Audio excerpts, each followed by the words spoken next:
there, listeners. This is your host, Abir Sikder. For this episode of Local Global Leaders, titled Jump Into a Barrel of Snakes, I spoke with Robert Blythe, the mayor of Richmond, Kentucky. Mayor Blythe shared his faith, his shortcomings, and talked about his decades of experience serving Richmond.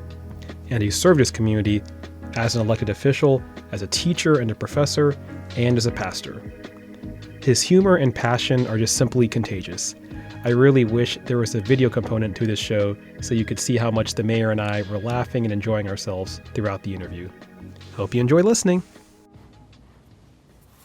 Greetings, listeners. This is Abir Sikder with another episode of my podcast, Local Global Leaders. I'm here today in Richmond, Kentucky with the mayor of Richmond, Robert Blythe. Mayor Blythe, thank you so much for joining us in this episode. Abir, thank you for the opportunity to join you today. This is frankly exciting. I'm so honored to hear that. It's been great getting to read about your background and talking with you this morning, and just hearing what everyone here in City Hall has to say about you has been really inspiring already. So just so great to sit with you and have this interview with you. Really appreciate it. Thank you. First thing I want to ask, kind of like start off with the fun question, your 6-word story. What are 6 words you'd use to describe yourself? Maybe the title of a book about your life. Well, interesting you ended that question with that line, because I said, now, in writing about me, how could I do it in a way to include all of the hats? That's what folks like to talk about, the hats. And I said, I need to entitle my story as Master of None. From the old saying, Jack of all trades and master of none, because I have so many interests. And I really do believe that at times I exhibit, and I've never said this, but exhibit perhaps a little ADHD. I just have to stay involved in so many things. But the 6-word story, now let's see it. And that was hard. But I said, now how about passionate? I don't subscribe to astrology, but I am a Scorpion. I am a Scorpio. And so I said, well, Scorpions are passionate. So yeah. Passionate, driven, courageous. Folks ask me sometimes, even about running for office, why would you want to do that? Courageous, loving, Christian, and God-fearing. Now, I picked those 6 terms out of many, but those I think most tell who I am. Those are 6 great words, and it sounds like, particularly the last half, those last 3 of loving, Christian, and God-fearing, that your faith drives you a lot, right? My faith drives me, yes, indeed. And some years ago when I first ran for office, I was interviewed by a newspaper from the Central Kentucky area, by a columnist, and she asked the question, why would a man of God want to jump into a barrel of snakes? So, I make sure folks understand who I am and where I'm coming from, as folks say. I think that's undergirding everything I do. What do you want Kentuckians to know about you off the bat, and how you became a leader in particular? Because I am concerned about my surroundings. Now, that means that I want to have some input into what really governs my life on a daily basis. Sometimes folks say, if you're a Christian, you don't want to be a politician. Well, I'm not a politician. I am an elected official and a public servant. And I was asked in an after-school program by some 3rd graders. I was asked by one kid, why did you decide to run for mayor? And I simply said, because I want to bring my perspective to the things that govern me every day. And I don't think anybody really exhibits who I am in their decision-making process. So I said, then Robert, rather than standing on the outside screaming and hollering and, trying to make waves. Why not get to the place where the actual votes are taken and the decisions are made? So then I decided perhaps I needed to run myself. I like that. Yeah, you focus on the public service, not as much of you weren't really driven by politics. Exactly. I say it sometimes, and it's a little crass, but I tell folks that nobody's in my pocket. In fact, I pay for my own campaigns. Oh. Let me say that. But however, if there is, and with no disrespect intended, a little old lady who comes up to me and says, "Reverend, I want to give you $10 to help you with your signs." Oh, thank you, sister. Thank you so much. Because I know that they don't want anything from me, but they want to be a help to what is happening. I think that embodies public service so well. Yes. In that case, it's not about the money. It's just a colleague, a local citizen wants to be a part of this, wants to help me. That's what's more important. That's it. That's what I enjoy. That's awesome. I know, earlier this year in Kentucky we had all these storms and flooding, and I've been reading about earlier this year what's been happening in Richmond around that. So I want to know, how has Richmond recovered from the flooding earlier this year? We were, and I will certainly use intentionally the term blessed. When I look at what is happening all around us, and I talk with the folks down in Laurel County recently, just a few weeks ago, but recently spoke with the mayor, who's a friend of mine, the mayor of Frankfort. Okay. And I could see the agony still in his face. And Richmond is very blessed in that we have not to this point had to deal with the extent of any of these events, weather events, that our neighbors far and near have had to deal with. And so in recovering from something like that, we've not really had to recover because we did not experience what so many experienced. But at the same time, we've also been able to reach out to those folks and to offer assistance in many ways. And so we're blessed in that we can help. That's great. That's a great thing. Looking beyond just Richmond, helping other cities, helping other mayors. Indeed. That's great. You've talked about what inspired you to run for office, and I wanted to hear more about what you were talking about your faith earlier. How did that in particular inspire you to run for office? Out of your background as a reverend? Because I did have to contend with some folks who were adamant about, preachers ought not be involved in politics.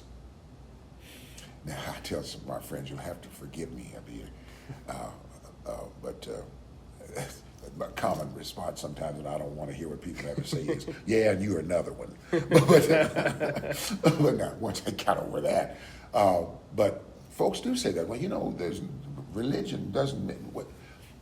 But I disagree that whoever a person is should impact the way that they would run for office, serve in office, that they would actually do the thing that they say that they wanted to be elected to do. I think that does play a role. I think people of faith should be. Now, here's the limit, but I don't think that position for someone of faith ought to suggest that they're going to impose, and I have to be careful how I use that.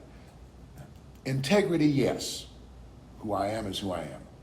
But as far as beating up on someone to become who I am, no, that's not my job, and that's not my place.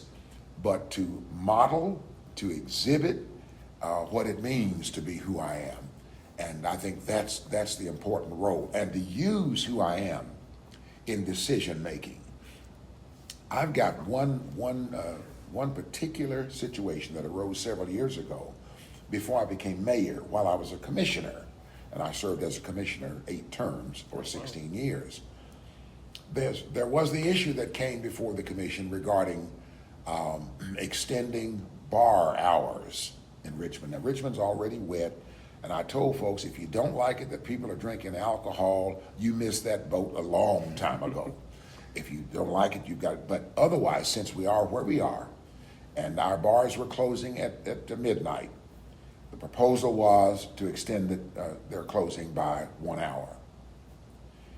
Before we took the vote, a few weeks, there was a young fella, I'm a retired school teacher, public school teacher, and then at the university. One of my former high school students called me and said, Mr. Blythe, I want you to vote yes on the extended bar hours. I said, okay, tell me why. He said, well, now you got to understand that when I had him as a senior boy, he was a rapscale. I mean, he was a character. Loved him dearly. He was a character. But he had matured, married, had some children, active in his church. And he said, Mr. Blythe, I want you to vote yes because his faith persuasion, as people say, was more Pentecostal, and they had services on weekend nights. And he said, I want you to vote yes because I want to be able to get my family home from church before the bars let out. Think about that. And so when I came here, when the clerk called for me to cast my vote on that ordinance, I said, I have to say this.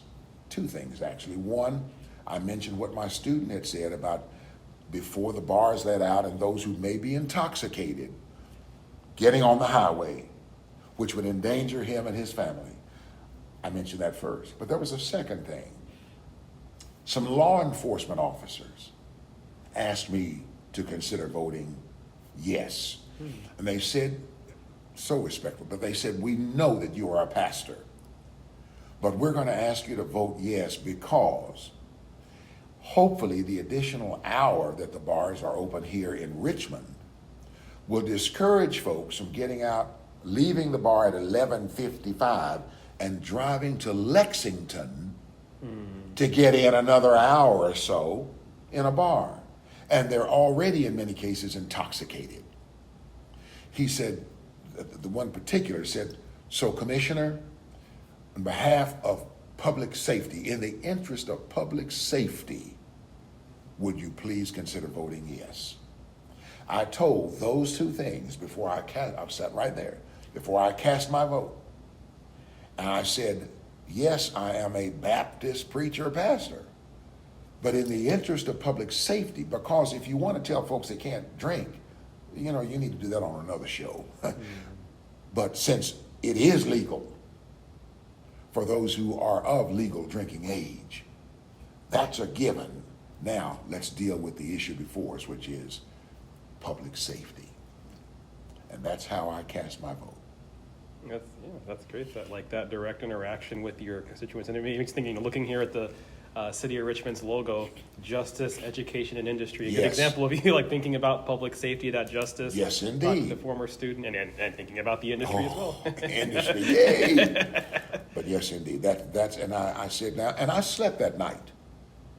I say that because folks think, well, you voted for people to drink. No, there was something that we did along with that ordinance to extend the bar hours. We also passed what was called a responsible beverage server training ordinance, which said that if you are a bartender and it's, for example, 12:15, and someone comes to you to fix them a drink, and you realize they seem to be already intoxicated, it probably is not good that I would serve them another drink. Because we made it legally the bartender's responsibility, the responsible beverage server training ordinance. If you serve someone another drink when they are already seemingly beyond what is good for them, you are legally responsible for it.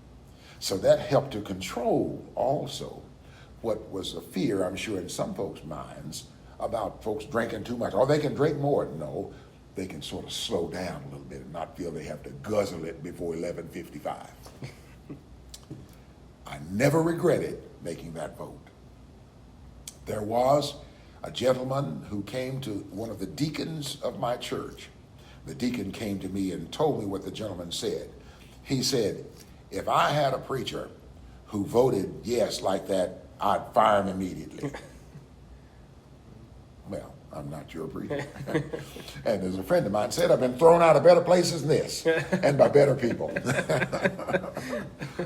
But yeah, I'm pleased with what the role that I allow and demand that my faith play in what we do here. I think that's important. I tell folks sometimes, you knew what I was when you elected me.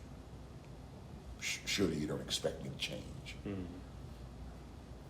That's great to hear. Then it sounds like that's a good example of a time where you thought about it and you heard from people, you knew the decision to make. What about times where like you have to make a decision for the city where you're just not sure, or like you can just frankly to see both sides of the argument? Like how do you reflect on those decisions? You've been looking over my shoulder, haven't you?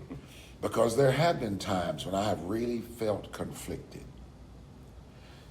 Yeah, we need to do this, but this may be an undesired outcome. And I really have, and I listen to those that I trust.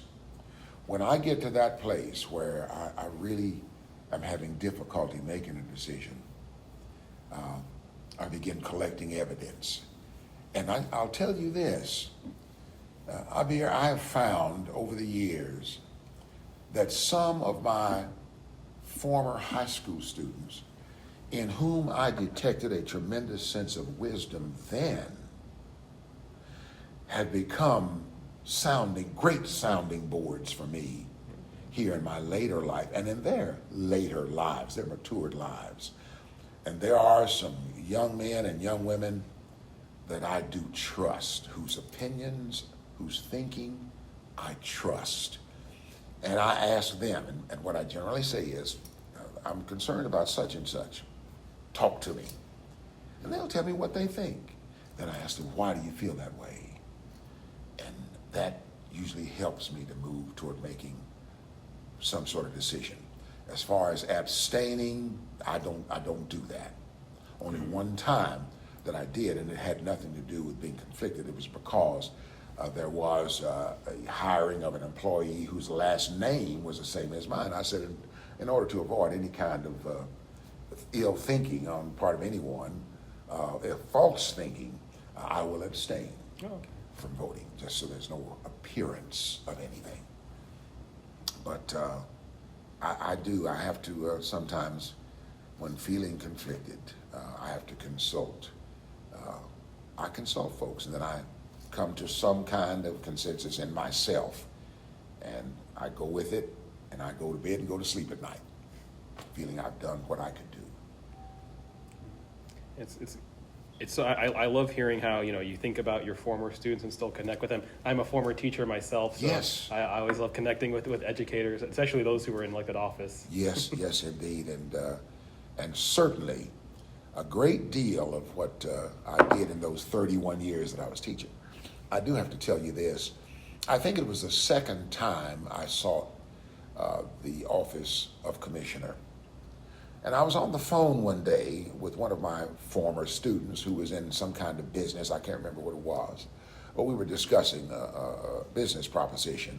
And as we got ready to end the call, I said, oh, by the way, I would certainly appreciate your help in this election. And the student said to me, oh, Mr. Blythe, your students are going to elect you. Isn't that awesome? Yeah. And they did, but yeah, I thought, because they knew I loved them, even if they weren't doing well in the class, even if whatever, they knew. And how does that, that background, you talked about how it influenced you to run, how does that, being a teacher and a professor, how does that influence you as a leader overall? I find, as someone said to me the other day, I'm still teaching. I am always in teacher mode. For example, if we have ordinances and orders before us, and I happen to notice that, and God forgive me, there's a typo.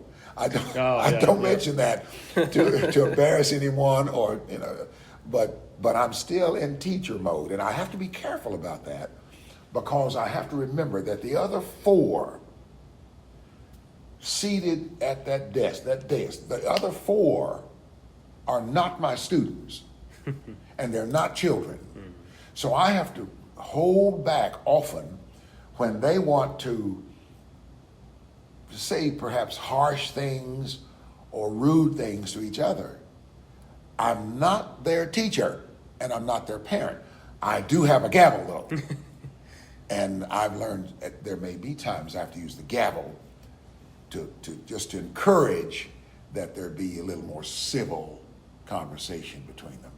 But I'm always in teaching mode, and I have to be careful because I don't do it to condescend. I do it because I think, maybe you did not understand that such and such here meant this thing, and I have to be careful because I don't want the commissioners thinking or feeling, he's talking down to me, and I don't do that. But at the same time, I'm constantly in teaching mode. When I get out of City Hall and visit with groups at the teen center, at the kindergarten academy, at the local high school, at the senior citizen center, I am constantly, I realize, and sometimes while I'm talking I smile because I'm thinking, Robert, you're treating these folks just like they're one of your classes. But I love it, and they seem to love it. Of course, I do teach at my church. Just last night, we have our regular Wednesday night Bible study, and I am definitely in teacher mode then. Oh, yeah. So I enjoy it, though. I enjoy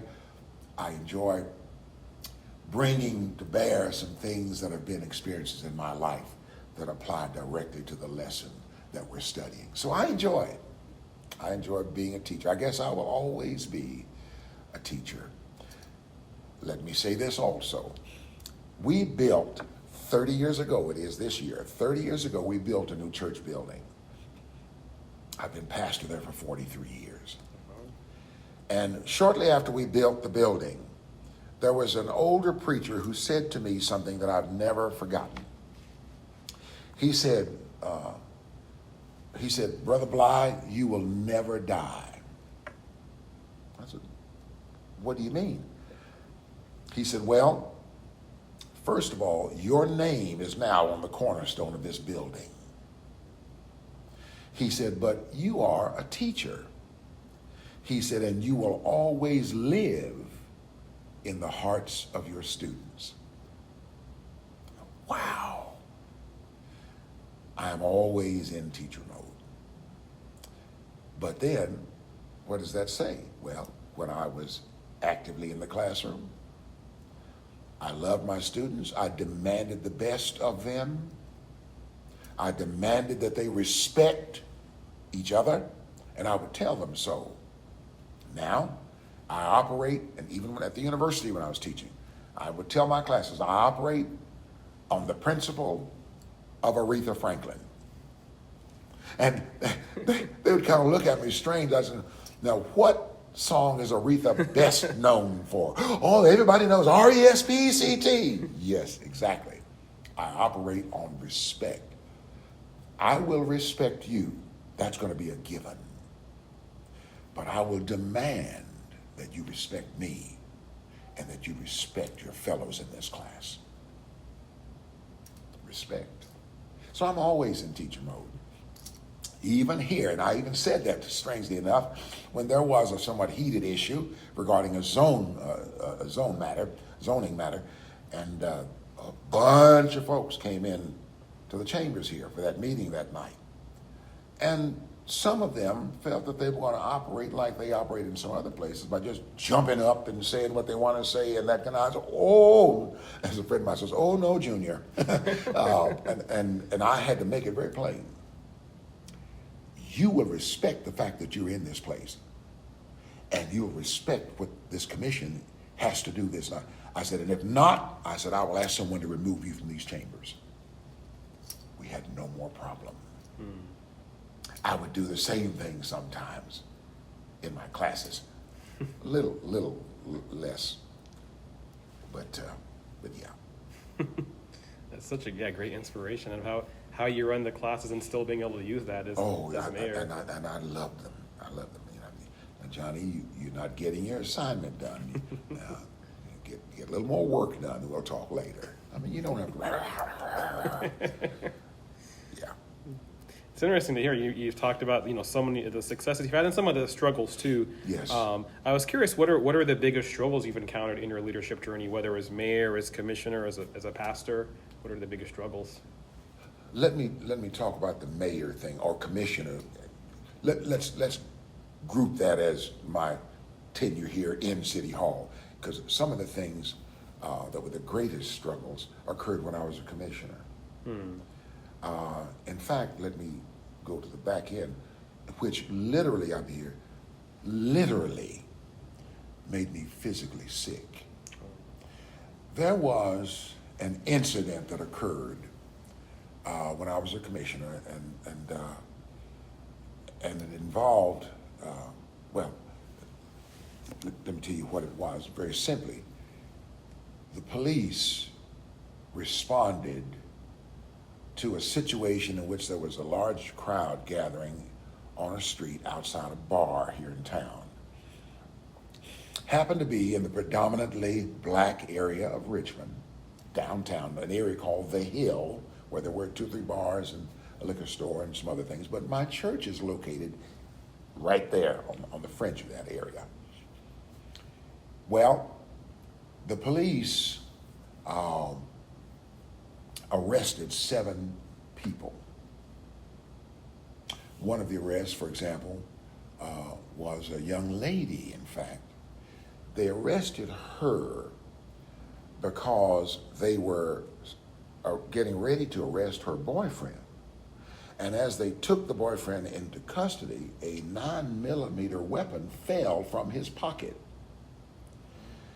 Well, his girlfriend was running toward where they were arresting her boyfriend. And another officer, who was not holding the guy, tackled her. He tackled her because he did not know that she would not be running to grab that weapon. The 9mm weapon. So of course, and she was light-skinned, and she, when they tackled her, of course, had bruises, and of course, then folks, they arrested this girl, and blah, blah, blah, blah, blah, not knowing or caring why, but made a tremendously big, nasty issue of that and the other 6 who were arrested.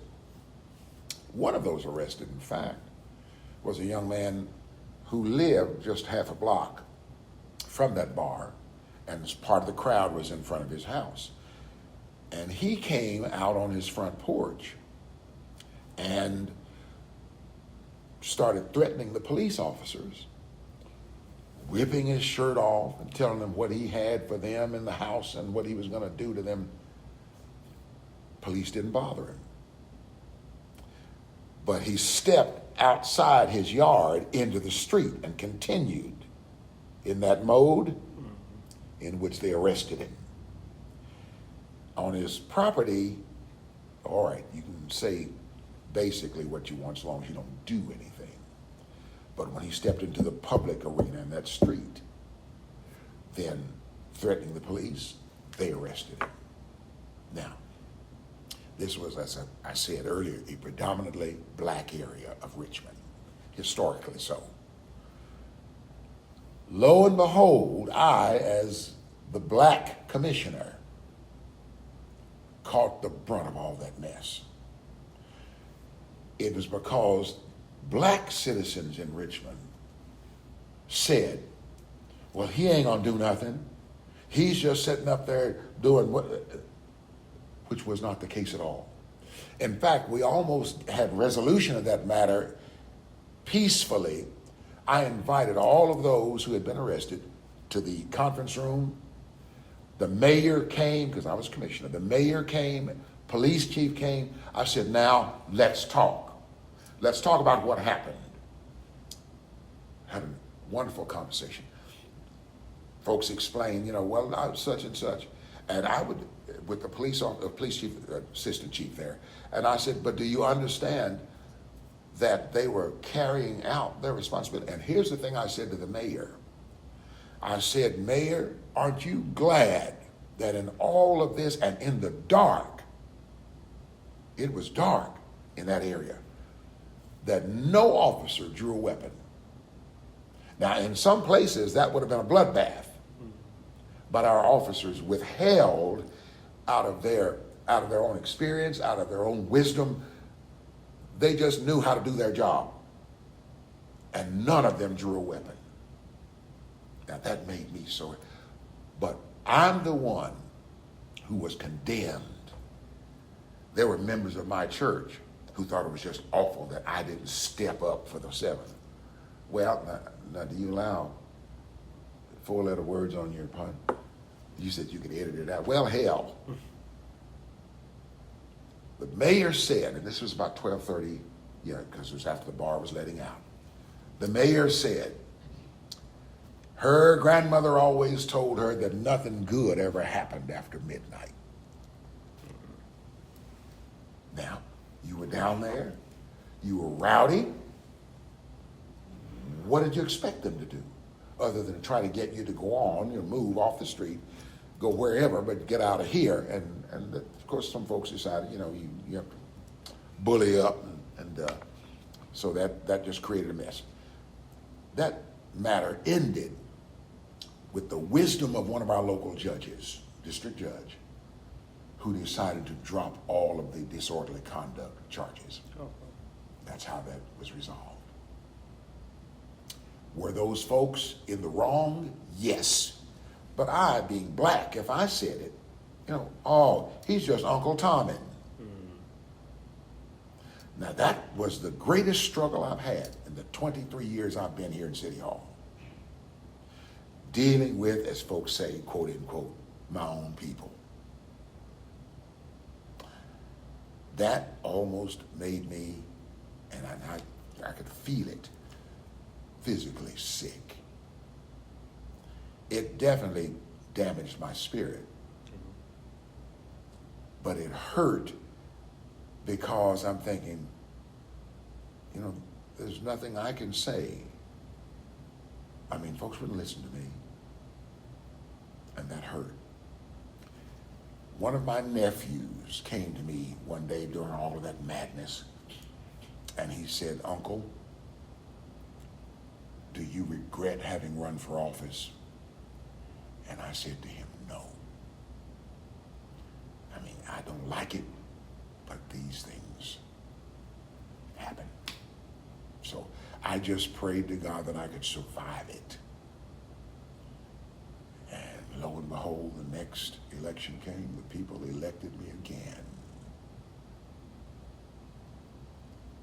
They cleaned the house in one sense, and they let me stay.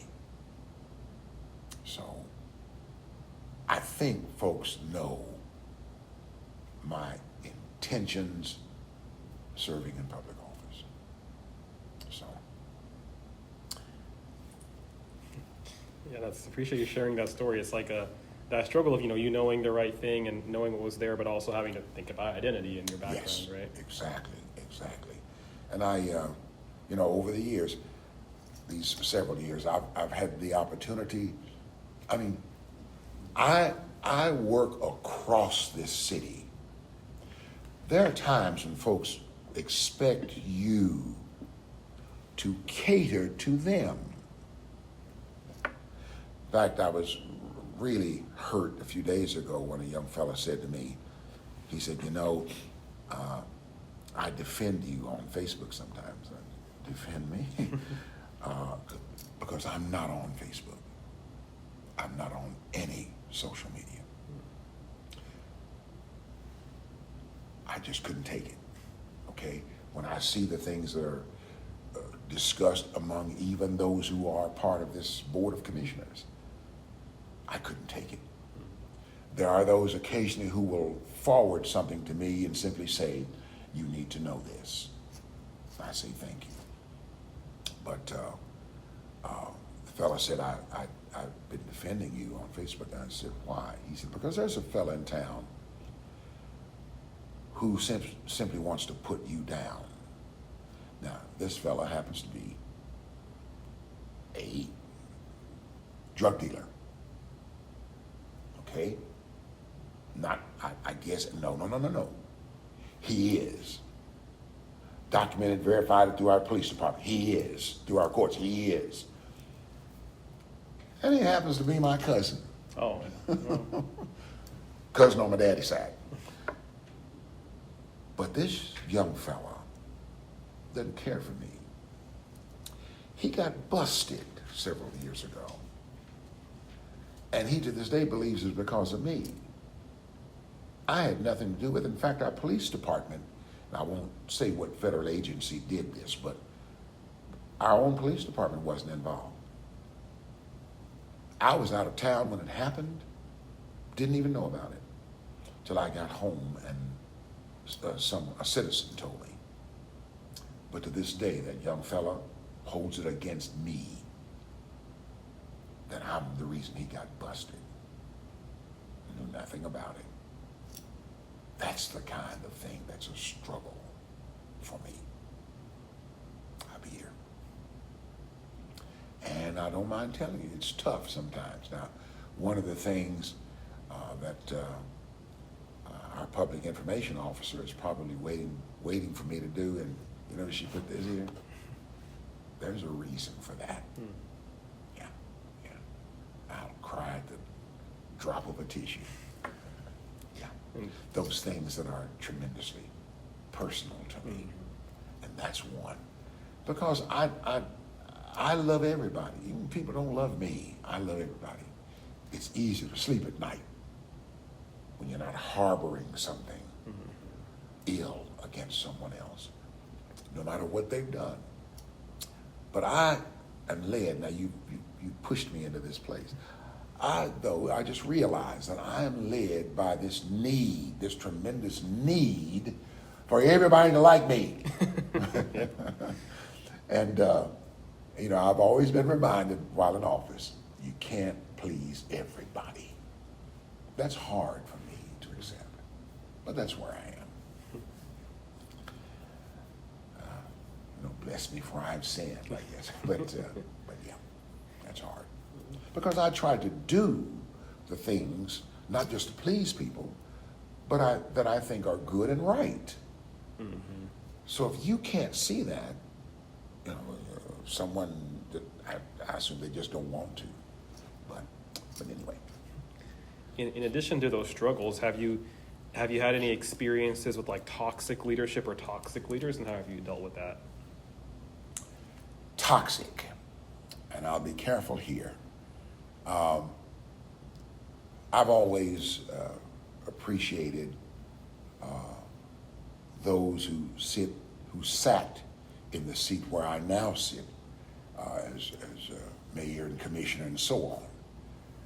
There have over the years, for example, been those, and I certainly won't call any names, but I can recall that there have been those in both of those seats who have not led in the way that I would have chosen to lead. In fact, to a very negative degree in dealing with the people, in handling some matters. You know, I said perhaps earlier that I cover the cost of my own campaigns and that kind of thing, because I don't want the kind of relationship that would make people think you can buy me. At the same time, and I said I want to be sure to tell you this, that when someone else decides to run for office, seek public office, the question, even I've had some young people to come to me, and I want to encourage them, but I tell them, be sure you know why you're running. Make sure you know what you want to accomplish, what you want even to receive, because there are many, of course, who seek public office and you want to use it as an opportunity for personal gain, or as a former official said to me in conversation one day, who want to feather their own nests. So, I encourage folks, if you're going to run, if you want to run, if you're thinking about running, make sure you understand why. What would you say is your leadership style or your leadership philosophy? And I said, Robert, you really need to think about that. I just sort of get up in the morning and do it. And sometimes the agenda here, what I call the to-do list, can be pretty demanding. But I made a note. I said, first of all, know where you want to go, because if you don't, you'll certainly get there. Know where you want to go. If you've got no plan, no goal, no destination, you're there. Okay? Secondly, I said, I lead with kindness, yet firmness. And as that line, Patrick Swayze's line from Roadhouse, that movie, be nice. Be nice. And in fact, I've learned that can go a long way. No matter what the issue before you, be nice. Even when you disagree, you don't have to be disagreeable. Lead with a love of life. Recognizing that everything that comes before us is about somebody's life. Every issue, even if it's trash pickup, it's about somebody's quality of life. So lead with a love of life. Then, treat people right. An old preacher told me that once. He said, call me Brother Robert. Brother Robert, treat people right. What a lesson that is, even when they don't treat you right. Okay? Then I put, let's see here, I am sometimes, talking about leadership style, right? I am sometimes too indecisive, I know it, I confess it. Slow to making some decisions, I know, I confess it. However, I can, because I've had to, make some crucial decisions when the time demanded it. I think about the things we did during COVID and some other times. I am a terrible, I don't know if this is oxymoron, I'm a terrible procrastinator. Is there such thing as a good procrastinator? It's like sweet misery. Do they fit with each other? But I'm terrible. I confess that. Sometimes. And sometimes I just tell folks, even if I'm going to buy a pair of shoes, I may go into the shoe store, try on a pair, tell the shoe salesman, see you tomorrow. Come back in, try them on again, and see if I still feel the same way about them, and then I'll buy them. Same in buying a car. Had a dealer here several years ago who was a dear friend. When I'd go to him and I'd say, now, I'm thinking about buying a car. He'd go to his office, bring out the keys to his demonstrator, which was a new vehicle. Bob, he called me Bob. Take these, drive my car, bring it back when you get ready. I drive his, kind of check it out and see how it feels and whatever. Take it back to him. See you tomorrow. Go home. Come back the next day. Let me drive your car one more time. Drive it again to see if it still feels the same way. And if it does, give me one of these. So when I'm slow at making a decision, I tell folks this. And I mean this literally. I say, I am a country boy. And I may make some of my decisions a little slower than city folk would like to have them made. But I'm me, and that's the way I do it. And I reserve the right, Abir, to be me. It took a long time in my life for me to learn and accept that about me. Robert, you are not bound to be anybody else or to follow anybody else's rules except driving on the right side of the road. Otherwise, you're Robert. I told the folks at my church in study last week, I said, whenever somebody says, oh, if I were you, I wouldn't do that. That's a lie. Because if you were me, you'd do what I do. And I had to learn to accept me. And it took a while. It took a while. So I like the me that I am now. We won't go into that, but one of my nephews last October called me. We were having a conversation, as we so often did and do. And he said, it was October, my birthday's in November. He said, Unc, next month, you'll be 3/4 of a century old. I said, boy, who asked you? But I like to be at 3/4 of a century old. Yeah. That's great. I appreciate with you sharing your leadership style, like not just those lessons, but also even your vulnerabilities. I appreciate that. Yes. I love the confessions you gave. For our listeners, the mayor was raising his hand as he was in church when he was confessing. So. He was testifying. Yes, it's a great visual. Oh, yeah, I like you.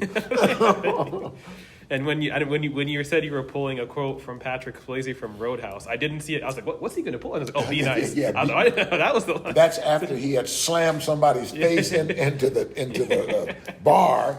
They've got bloody nose and broken bones in their face. Then he says to them, be nice. But I appreciate all that about your style. And I have these 3 components of leadership. I call them my 3 M's. Being an effective motivator, a competent manager, and a supportive mentor. So like motivator, manager, and mentor. Uh-huh. How do you see those 3 roles? Do you see them as like 3 separate roles or 3 things that are intertwined? They certainly would be intertwined. But let me hit each one of them. That motivator, I said to myself, obviously there are people who are motivated. In fact, there are young people, teens, who are motivated to consider running for public office. Wow. Well, and you might see all 3 of those there, but the motivator, I wrote a note to myself that said, Robert, in your motivating of others might be because you lead with heart. And there are those that I encounter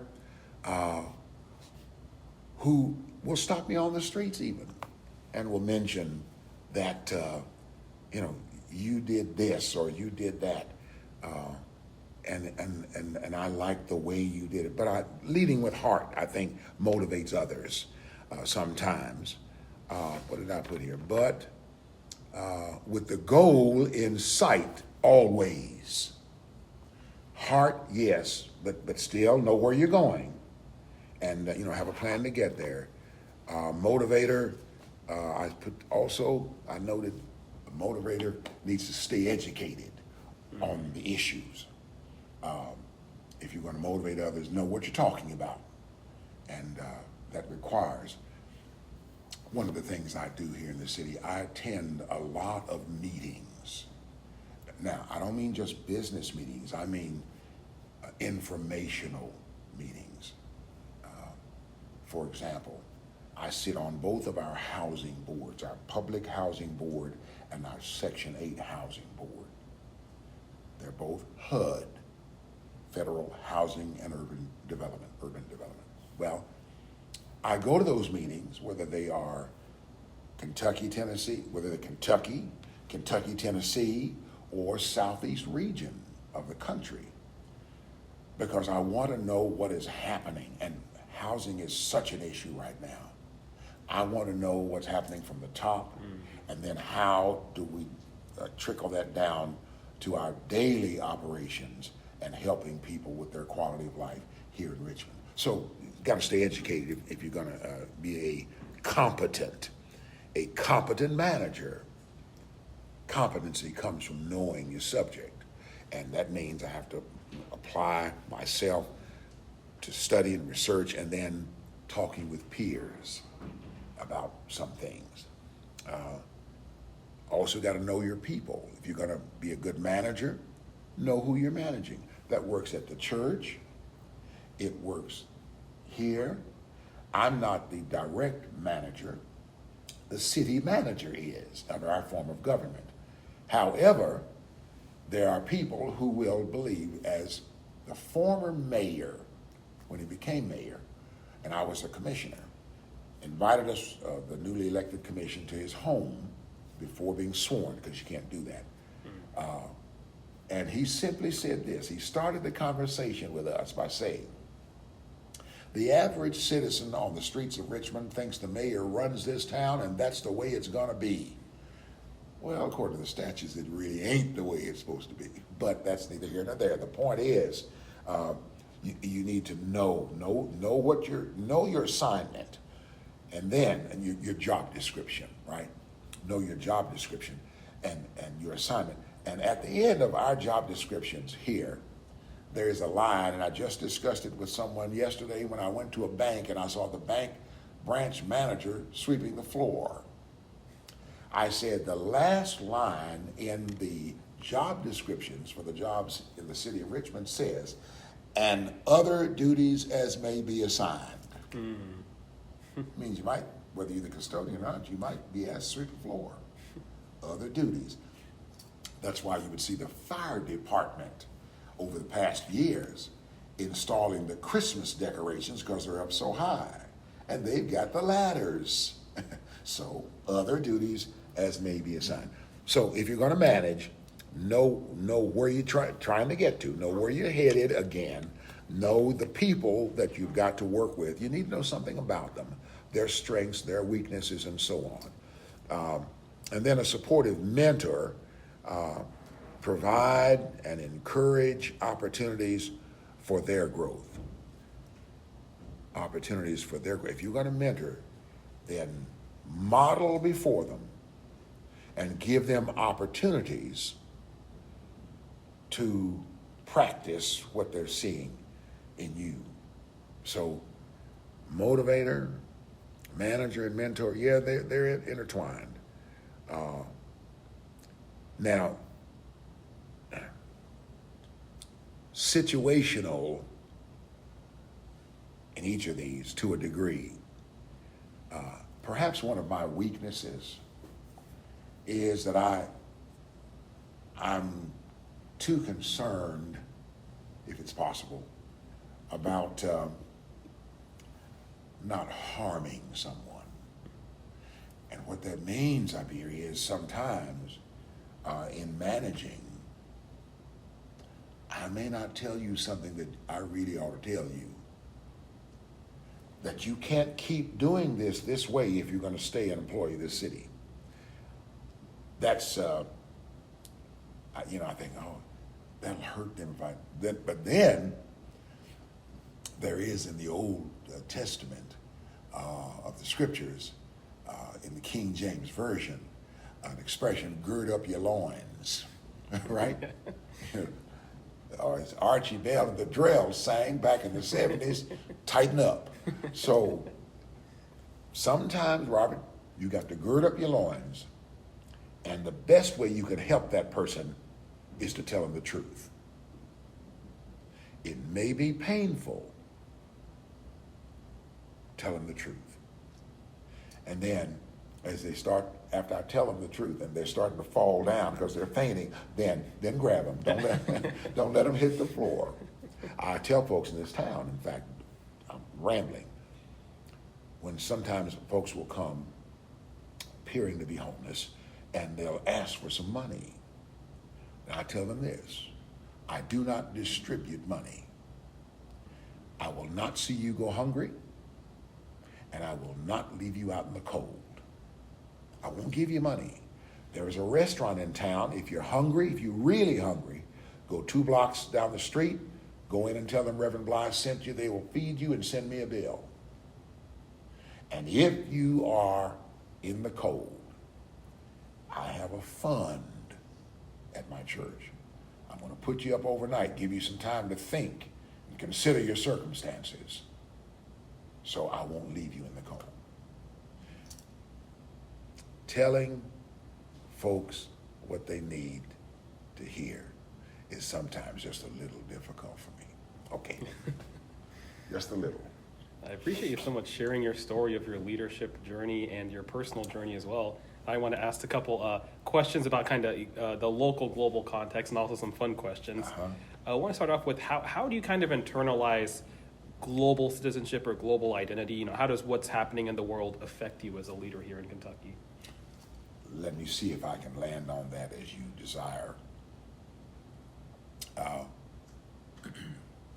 I have been for many years certainly a proponent of the thinking that rising tide lifts all boats, all ships. From this end, first of all, from the local end. And I said, you know, as Richmond grows, develops, prospers, Madison County grows, develops, prospers. The Commonwealth grows, develops, prospers. The country. And I saw that a few weeks ago. I was asked to come to speak about servant leadership to the folks of a local company, Intersys, I don't mind calling their name, tremendous company. And they just wanted, I thought they wanted to talk about Richmond has 37,000 people. No. They came from Pennsylvania, their international headquarters. They brought their leadership, corporate leadership, to sit and listen to me talk about what it means to be a servant leader. Wow. They were going to do these town halls, they call them, in all of their sites around the country. But they reminded me that 70% of Intersys business comes right out of little old Richmond, Kentucky. I thought, wow. So what happens here is influencing, in essence, the world. And so anyway, I am rambling, but you got to let me get it all out of my head first so I can make room for the real stuff. But I realize that what happens here influences the world.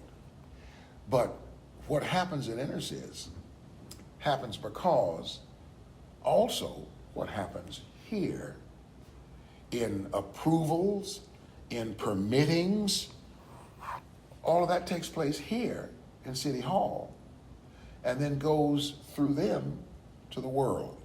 Now, there are those other communities that look to Richmond because they feel that Richmond is so progressive and is moving in the right direction. They will call us and attending some of the meetings around the state. They will ask me, how did you all do this? What did you decide to do? There was an issue several months ago about cannabis. And I got a call from a mayor, a little community south of us. He wanted to know, what did you all decide to do?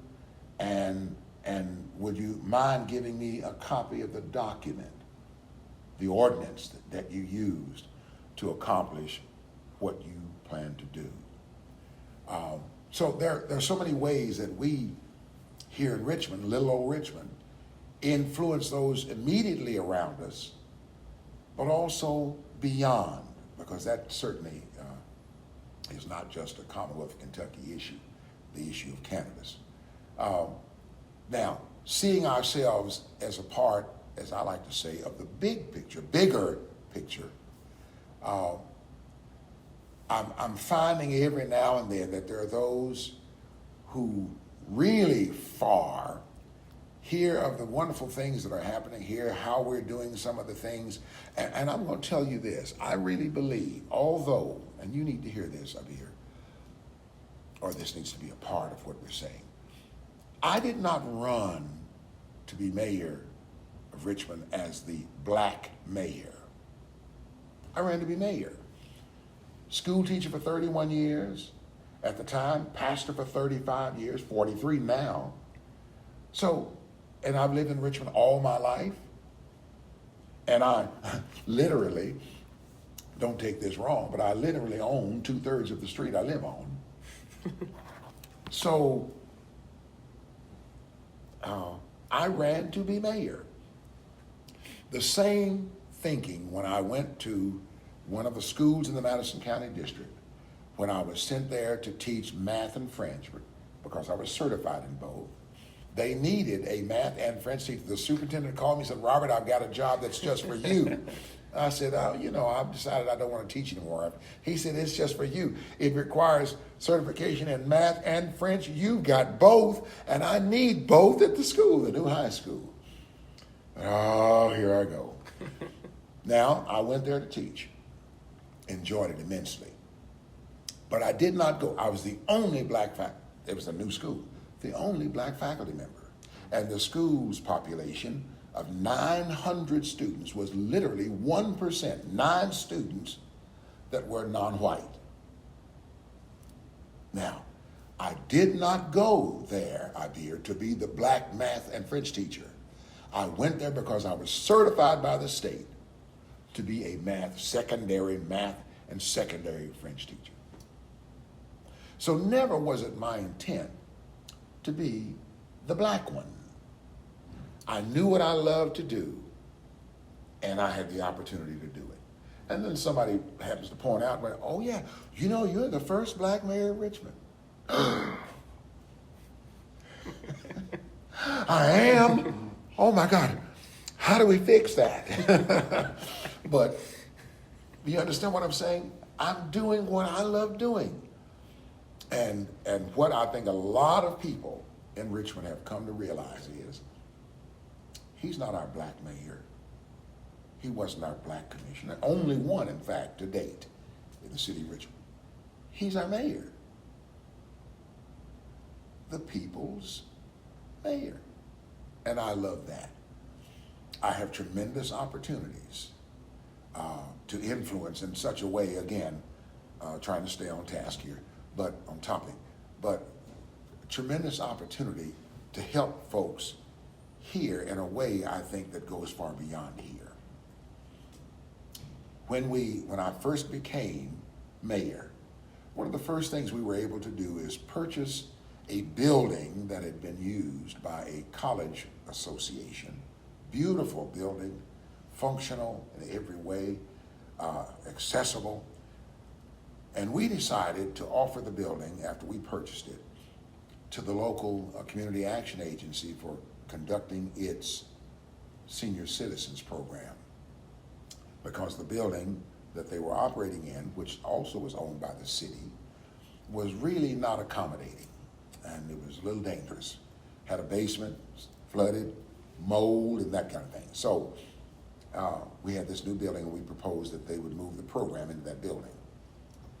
They did. And the day we cut the ribbon on that building, the seniors were there, and we were getting ready, after cutting the ribbon outside, getting ready to go inside the building. And a little lady stopped me and said something the spirit of which I've never been able to forget. She said to me, "Mayor, you didn't," and I always cry when I say it, "but Mayor, you didn't have to do this for us." And I said, "Yeah, I did." Okay, turn off the camera. But that's the kind of thing that's far-reaching. far-reaching. I don't know if I touched enough on the Okay. global aspect of your question, but there are things.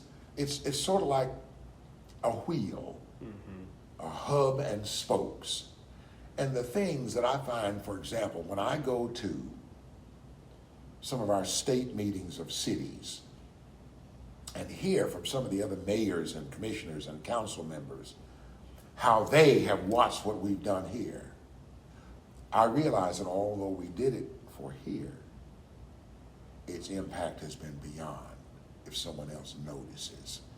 So globally, I think Richmond is playing a tremendous role. We have, for example, in our industrial park,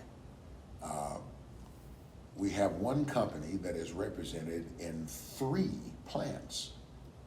They like it so well here that they have also planned now, and they revealed it to me about 4 months ago, they have now planned for their 4th plant here. In fact, it was discussed that they're Japanese, and it was discussed that there's a possibility that the owner of these companies may want to move some of his corporate offices here because they like it here. The city of Richmond has been good to them, they've been good to us, but the city has been good in helping them. And we often talk about growth of industry in our area by recruiting additional industries. But we're also reminded that the greatest growth comes not from the recruiting of new industries, but for helping the existing industries to grow. So there's a prime example, reaching all the way to Japan. And when they have certain special events, such as an employee appreciation day for the 3 plants, they make sure that I get an invitation and if possible, come. And when I go, this is what is so humbling. When I go up here, they treat me with such respect, honor. I mean, I'm just the mayor, but to them, culturally, oh, thank you for coming. We're so happy you're here. Please take this as a gift. I mean, it's awesome. So anyway, there are those companies that are represented here from around the world. So we have that influence globally. That's an amazing influence in putting Richmond on the global map. Yes, indeed. Yes, indeed. What advice do you have for other people, whether individuals or organizations or even movements who want to put Richmond on the global map, or more broadly, show the world what Richmond has to offer, what Kentucky has to offer? First of all, get a good, solid footing here. I was asked, and I'm bouncing, but asked by a young fella, I want to run for office. He says, what do I need to do? And I said, the first thing you need to do is learn this community. Go to things where people are. And what's that saying, Abir? People don't care how much you know until they know how much you care. So I tell them, that get out here where people are and don't pretend. Genuinely be interested in what they're doing, who they are, what they're trying to achieve. Genuinely. And they will listen to you. They will follow you even in your endeavors. So, for anyone, groups and individuals, you want, first of all, to learn your surroundings. And then, again, genuinely find out what people are doing, what people are thinking, how people are feeling, what people need. Because people will tell you what they need. And genuinely immerse yourself, not so much on a personal basis, but immerse yourself in the community as far as needs are concerned, as far as directions, as far as desires are concerned. What do people see as their vision for where this community ought to go.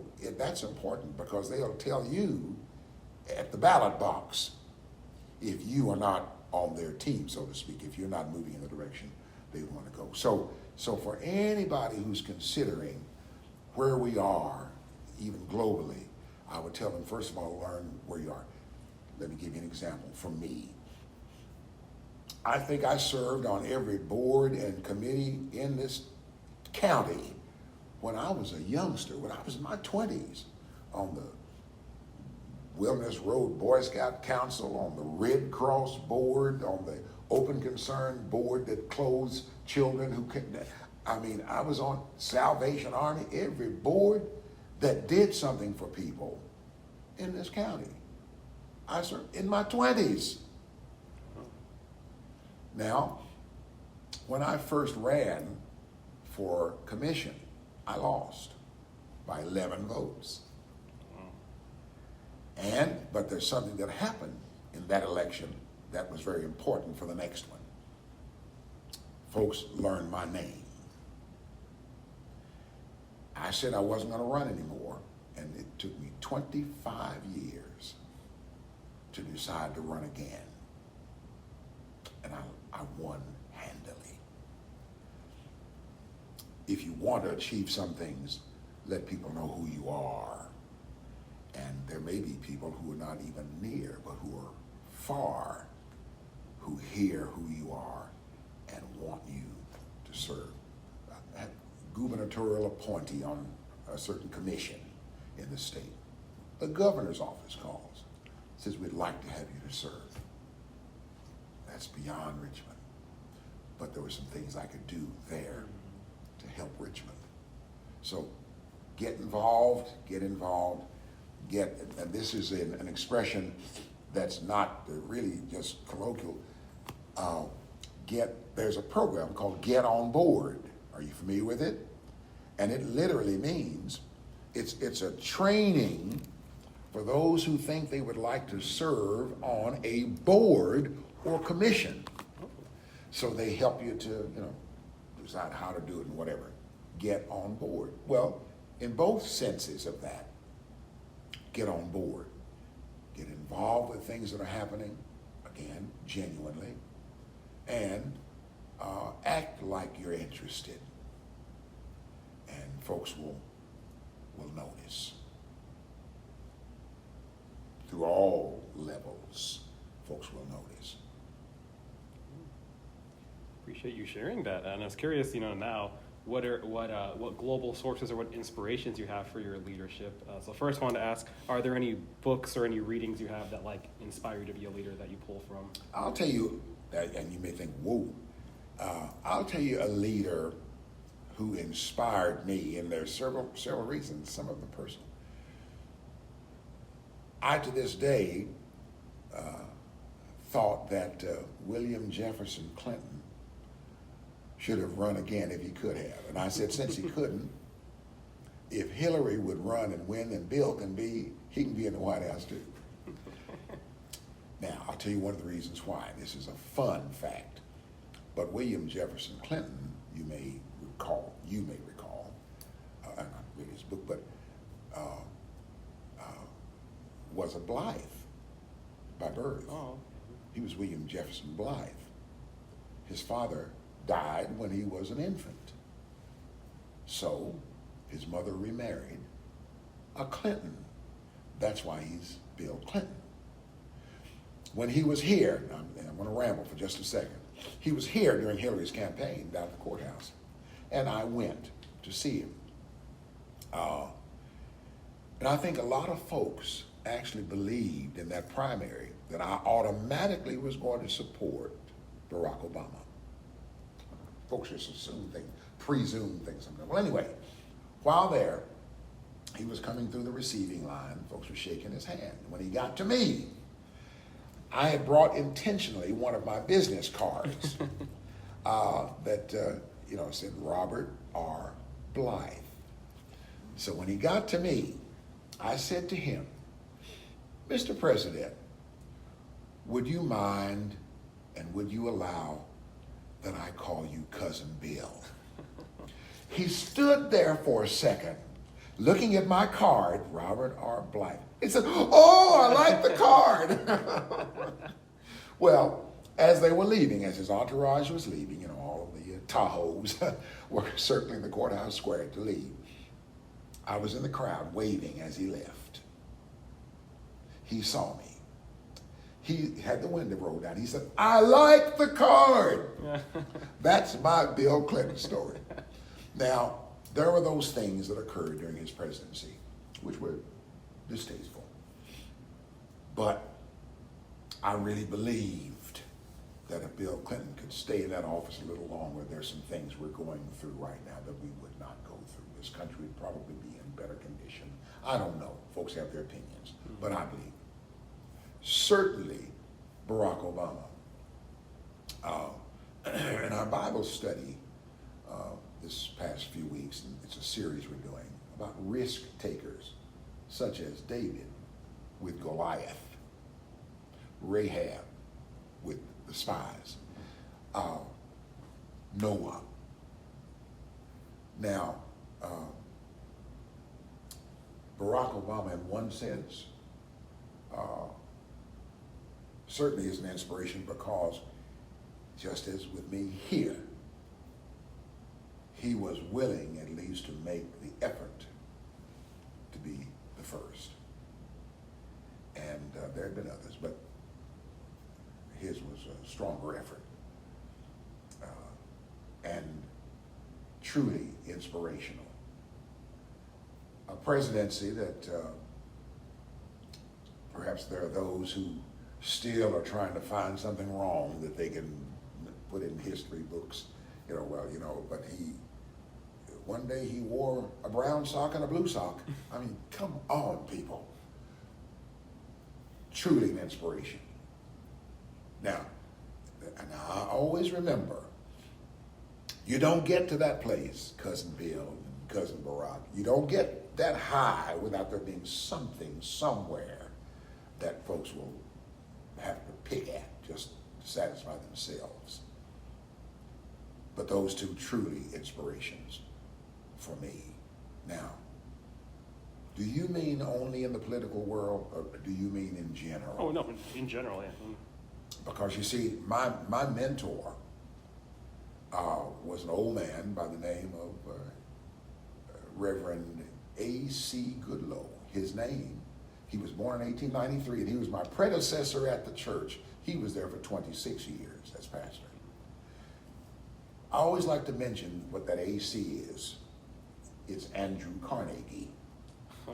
And during that period of time, I noticed that a lot of blacks had names of famous people. Andrew Carnegie. I had a preacher friend down in Hopkinsville, Kentucky, who was the Reverend B.F. Green, Benjamin Franklin Green. Reverend Goodloe and elders like Reverend Green and so many others were my mentors, but he was my chief mentor. He said lots of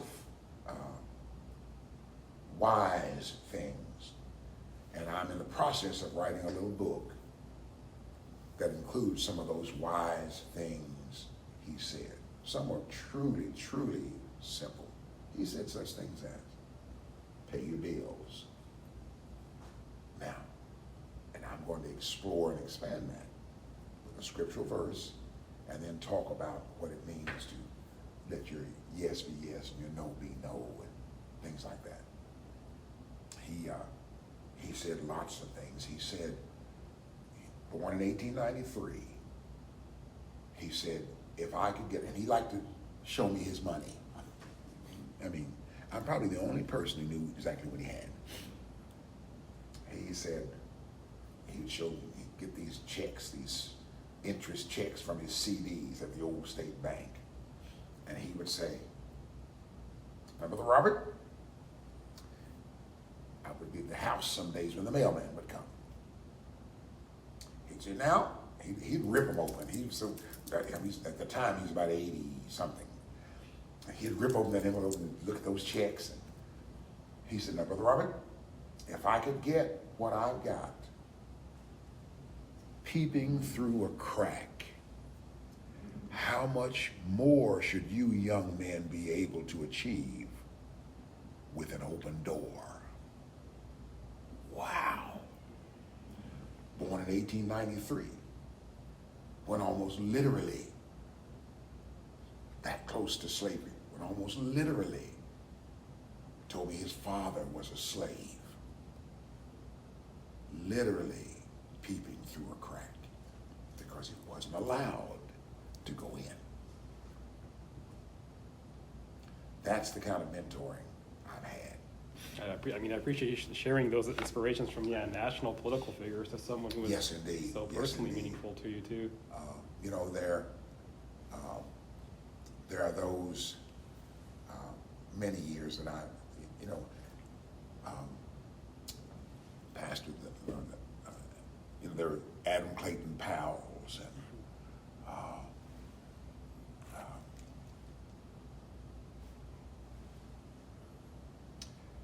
during the 1954 Brown versus Board of Education decision, and who was it? Was his title Solicitor General?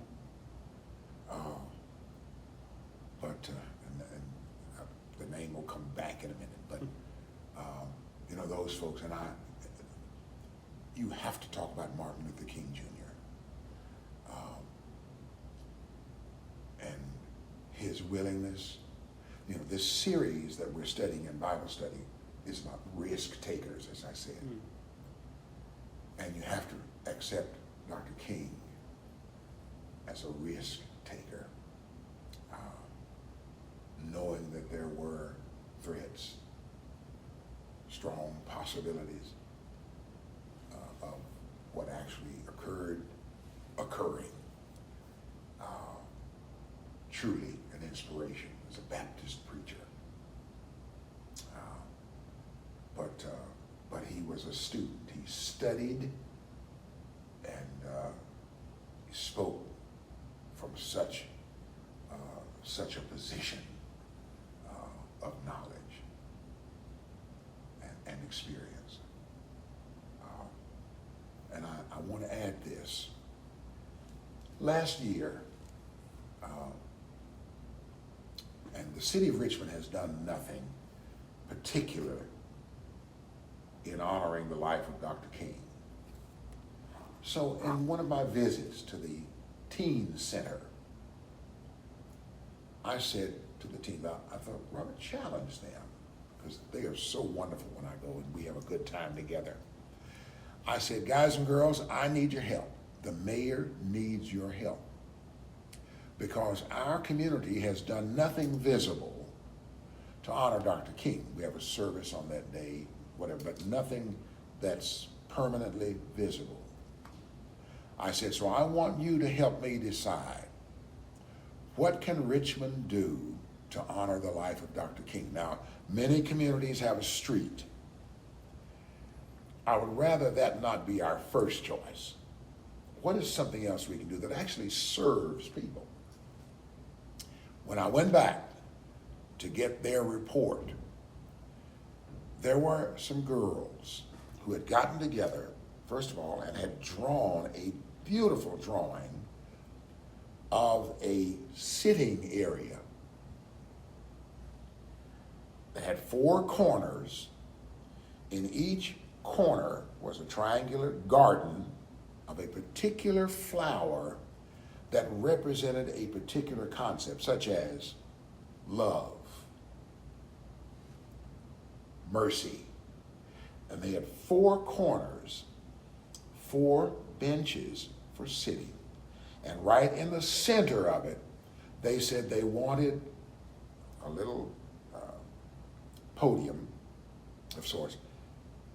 And on it, they wanted a bell mounted that would say something about freedom, and that would have Dr. King's picture. Kids did that.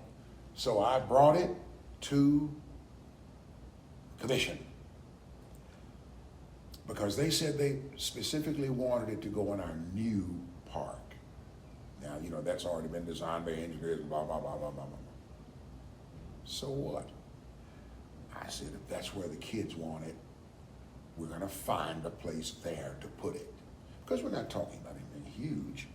Maybe, I don't know, maybe 20 by 20 or something like that. But what it represents, first of all, Dr. King himself and his work and his service and his life. But that came from kids. And I want them to be recognized for what they did. So, I don't even remember what you asked me.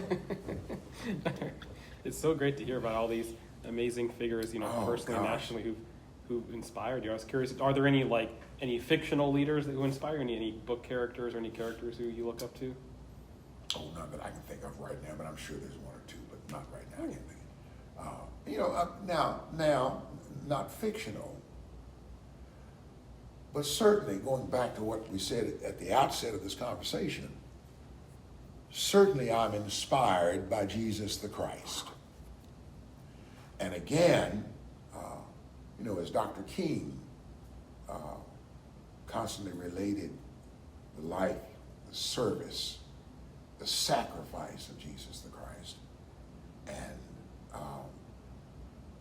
but how he and someone mentioned a few days ago, as we were concerned about the big beautiful bill coming out of Washington D.C. The fella asked me, Robert, how does this impact in our Christian faith what we know in the Gospel of Matthew to be called the least of these? Because that bill, as it's been presented, is going to impact the lives of many of those who are the least of these. Those who are hungry, those who are homeless, those who are naked, those who are sick. The least of these. Certainly I'm inspired by the life of Jesus the Christ.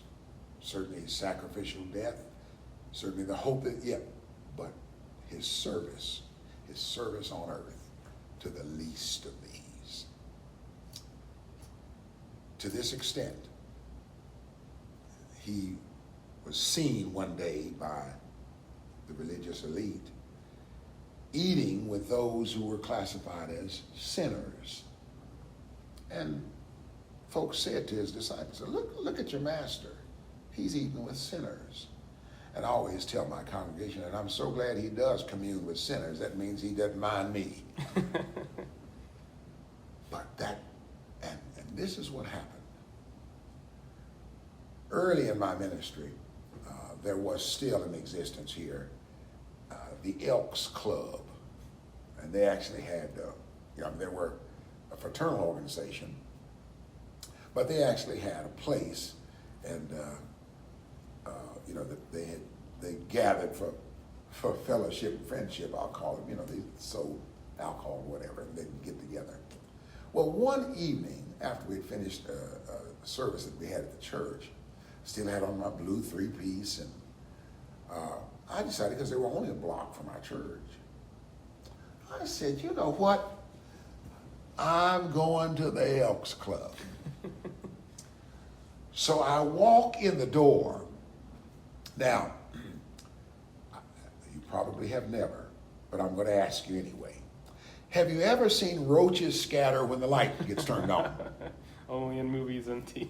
Okay, that's why I said you probably haven't. It was like somebody turned on a light and the roaches were scattering. Now, there were people who did not want me to see them there. And you know what? And somebody said, what are you doing here? I said, well, I knew some of my friends would be here. And I just wanted to come and hang out for a minute with my friends. I didn't come to see who would, no, I don't do that. There were some who came up to me, spoke, great. Some who actually may have had a drink in their hands And they would either set it on a table and come up to me, or they would stand with one hand behind their back holding that thing as we talked. I don't try to find what people are doing. I mean, I went there. Jesus was accused of hanging out with people who weren't exactly the people you wanted to hang out with religiously. So I went up there. I said, if you can come here, I can too. Let's put it all on the table. What are you doing here? You want to ask me, what are you doing? Now, I will say this. The Elks Club cooked some tremendous fried chicken. So I told them I came for the chicken. And that wasn't for me. That made them feel better. It wasn't to put them on the spot. I said, y'all hanging out. I want to hang out with you. Anyway. I don't even remember what you asked. That's a very fun story. And I think it's such inspiration to hear about, following Jesus Christ and Yes. with the Elks Club. But yeah, thank you, Mr. Mayor, thank you so much for taking the time for this. I really Thank appreciate you getting to hear about you and your story. for this opportunity. I don't mind telling you, I was a little uneasy. I wasn't exactly sure. I mean, I had some prep, but I wasn't exactly sure how formal and threatening you were going to be. Yeah, sometimes people like say, it's a got you situation. Well, now you're here. What do you think about the president? I thought, what do you think about the upcoming congressional race as it will impact Madison County? Ooh. Thank you, and I mean that seriously, for making it easy for me to talk. I know that I ramble. I know that, okay, I know that I do. But there are things that come to my mind that I just want to share with people. And the older I get, the more I want to share some things. There was a little book some years ago that I wanted to write. I've not gotten there yet. But I wanted to entitle the book, So They Will Know. So there are some things that I share because I want somebody else to know them. And perhaps down the road somewhere it'll come to mind. He said such and such, or he did such and such. And it may be applicable to another situation or circumstance. So thank you. Of course, thank you. And I hope you write that book, and I'll look forward to reading it one day. I'm going to get on. In fact, when I take some time off in the next few weeks, I'm going to try to nail down some of that, because it has really literally, and I mean this seriously, has literally been oozing out of me. I'll do something somewhere, and I've started a list that I call chapters, because I said you can't just give a chronological view of your life. That you got to do it topically.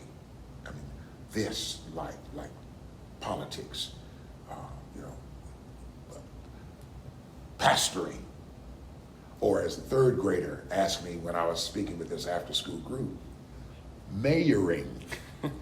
Oh, I love it. And ever since that day, I have talked about how the mayoring is going. And I talk about that child who, when I said, now, do any of you have any questions? It was an after-school bunch of third graders.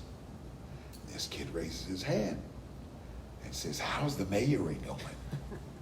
I love to talk about that. There are those aspects of mayoring that really touch my heart. And I appreciate having the opportunity to do that. Thank you so much. It's been great to speak with you. That wraps up my conversation with Mayor Robert Blythe. His deep compassion for the individuals he serves really shines in the way that he leads his community. And it's clear that his faith and his background as an educator play a really powerful role in shaping his approach as a leader. And I especially enjoyed his candid reflections and the humor he brought into our discussion. And keep an eye out, he's working on a book that promises to be just as insightful. My next episode of the podcast will be released in October, and it will feature author, activist, journalist, and Kentucky Poet Laureate Silas House. Remember to live local and think global, fellow changemakers.